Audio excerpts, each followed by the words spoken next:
नवा नवा छत्तीसगढ़ी गाना सुने बर हमर जेपी स्टूडियो सीजी ला लाइक शेयर सब्सक्राइब जरूर करो।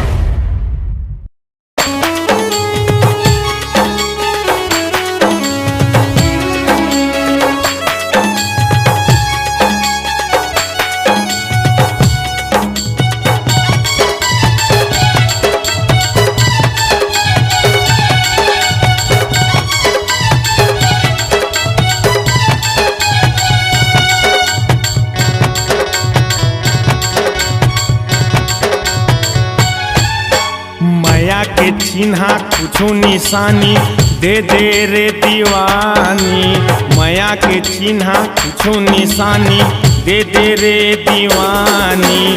कर साथे चोला पाए बरतोला मोर सपना के रानी, कर साथे चोला पाए बरतोला मोर सपना के रानी। धक धक धड़के छतिया हमोर हो गे रे तोर दीवानी, धक धक धड़के छतिया हमोर हो गे रे तोर दीवानी। काले बेचिन राजा माया की कोनो माया के निशानी, काले बेचिन राजा माया की कोनो माया के निशानी।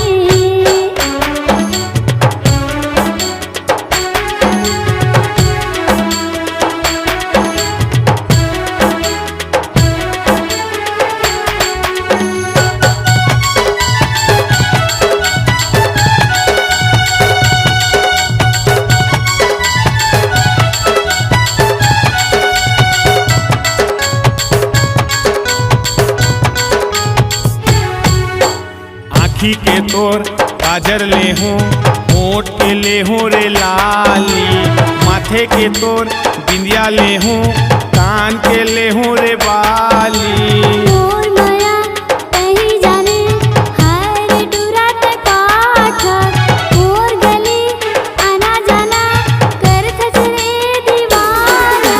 कर साथे चोला पाए बरतोला हाय रे सपना के रानी। काले बेचिन राजा माया के कोनो निशानी।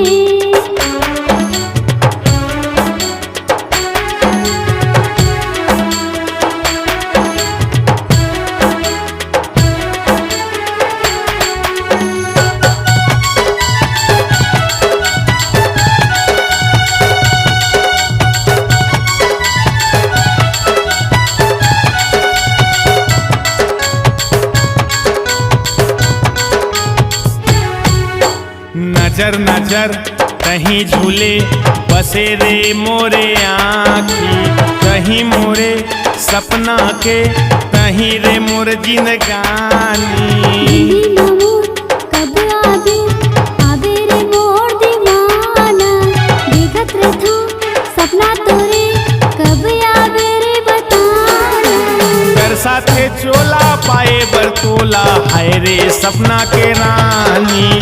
काले बेचिन राजा माया के कोनो निशानी, माया के चिन्हा कोनो निशानी दे दे रे दीवानी, माया के चिन्हा कुछो निशानी दे दे रे दीवानी। काले बेचिन राजा माया के कोनो माया के निशानी।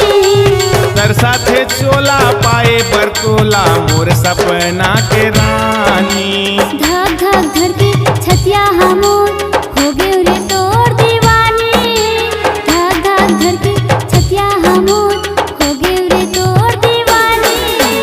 काले बेचिन राजा माया के कोनो माया के निशानी, काले बेचिन राजा माया के कोनो माया के निशानी। कर साथे चोला पाए बरतोला मोर सपना के रानी।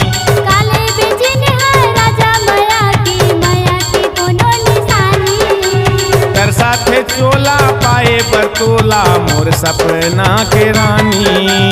काले बेचिन राजा माया के कोनो माया के निशानी। कर साथे चोला पाए बरतोला मोर सपना